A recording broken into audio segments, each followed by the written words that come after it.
Hey everybody, you're watching We the Fandom, where we discuss comic books, pop culture, and the fandom experience. If you enjoyed this video, please hit that like button and subscribe to the channel to see more content. How's it going, everybody? Jacob here at We the Fandom, and I just got done watching Harley Quinn and the Birds of Prey, which I had to get drunk to convince myself to watch. So here is my drunken review of the movie, and I took notes so that I wouldn't forget anything. But here we go. So I'm going to kind of go into three parts, beginning to end. So maybe a couple comments in between. Introduction of the movie. You get introduced to Detective Renee Montoya, who is portrayed as a lot older than she usually is in DC media. And basically, you're told that she was passed over for the position of captain for reasons. There's not actually any evidence given as to why she was passed over or why the captain got the job instead of her. You're kind of supposed to just agree with the dialogue and the narration of the movie. Harley Quinn, early on, she kind of gives like a cartoon, literally animated backstory, talking about how she grew up being a very anti-establishment, focusing on the fact that she was a college graduate and portraying her as a heartbroken woman. This movie having taken place pretty soon after the Joker broke up with her. It also it also shows her obsession over dogs slash pets. And she has a pet hyena named Bruce. Whether or not that was supposed to be an Easter egg for Bruce Wayne, I don't know. They don't really explain whether or not she and the Joker know the identity of Batman within the DC expanded universe. Also, her love of cheese, specifically of a breakfast sandwich. They go into a lot of detail about that. Let's see. All right, so we're gonna skip ahead to the middle of the movie, where they introduce the character of Huntress. They try to do what I would say is like a spaghetti western kind of backstory intro for the Huntress, and they do it in almost a purposely comedic way, to where it's very hard to take it seriously. And it's kind of funny because the Huntress is probably the most serious character of the movie, not just in her movie portrayal, but in the comic books as well. And I just think they could have done a much better job of portraying her. I mean, there's also Black Canary in the movie. I think she's more badass in the comics than Huntress is, but they didn't do justice to Huntress. Let's see. I'm reading notes.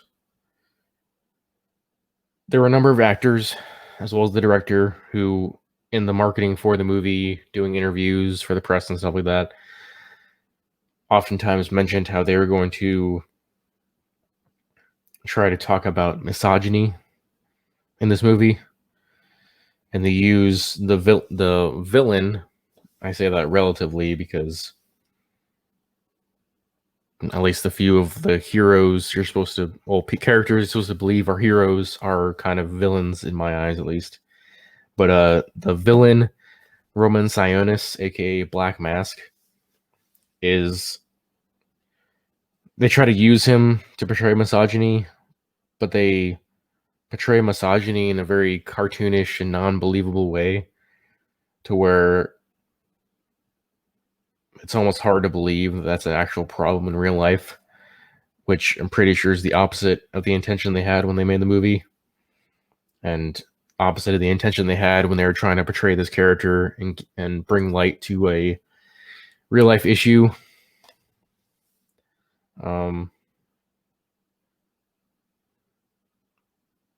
Also,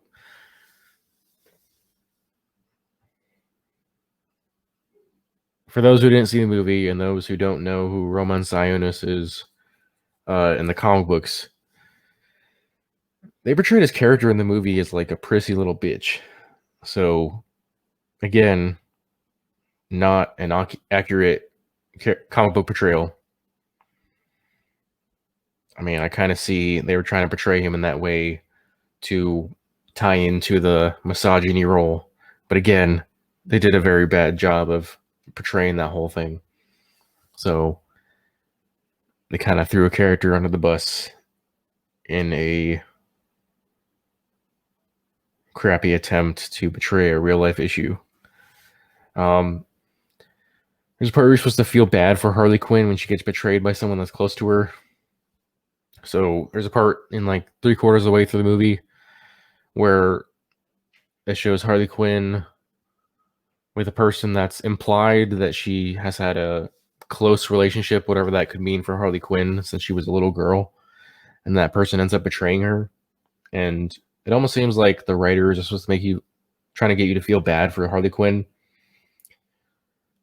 But then I remembered that she is a psychotic murderer. So I don't know who exactly is supposed to feel bad for her. Maybe real life criminals? Whatever the overall message of this movie is supposed to be, I feel like the director and writers did a very poor job of portraying it. Let's see. So I watched this movie with my wife, and she made a lot of jokes during the movie, but there was one at the end during the final fight between the birds of prey, as they're called at the very end of the movie, and the masked goons of Black Mask. There's a point where Harley Quinn gives Black Canary a hair tie, and my wife makes a joke about how all women share hair ties as a type of bonding experience. I thought that was pretty funny.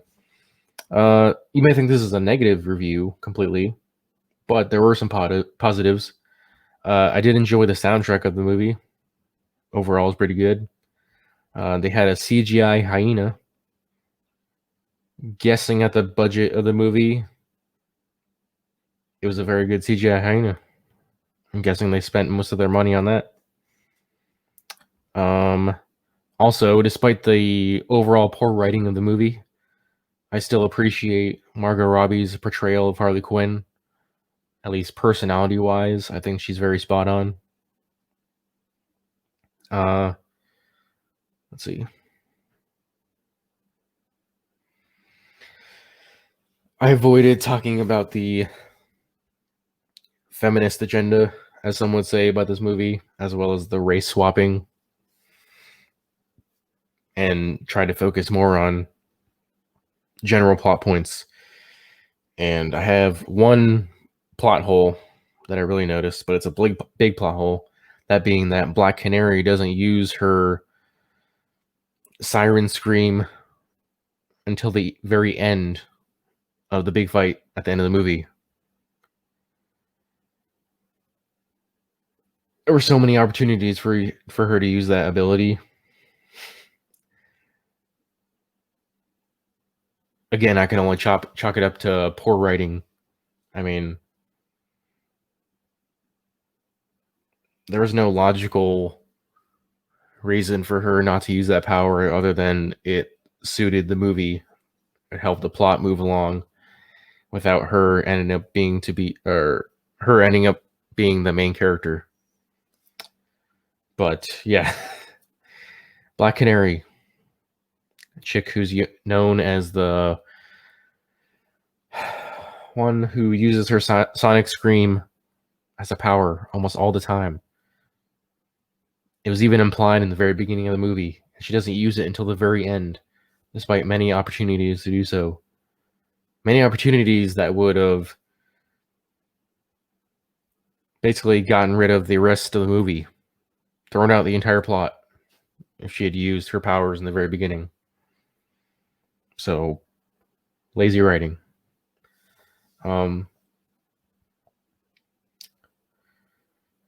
My overall impression of the movie is that the writers were trying to appeal to the stereotype of millennial and Gen Z women. Not necessarily the real millennial and Gen Z women, but the stereotype of them, especially in the marketing. The very beginning of the movie, Harley Quinn dealing with a breakup with the Joker, I feel like it reflected the immaturity of high school girls during a breakup, noticeably by drinking a lot and engaging a lot of self-destructive tendencies.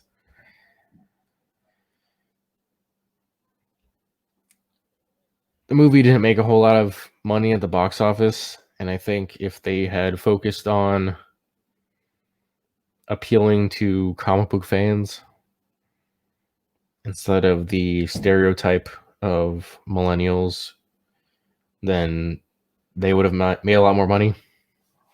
They would have been more successful. They probably would have made a movie that told better messages, or at least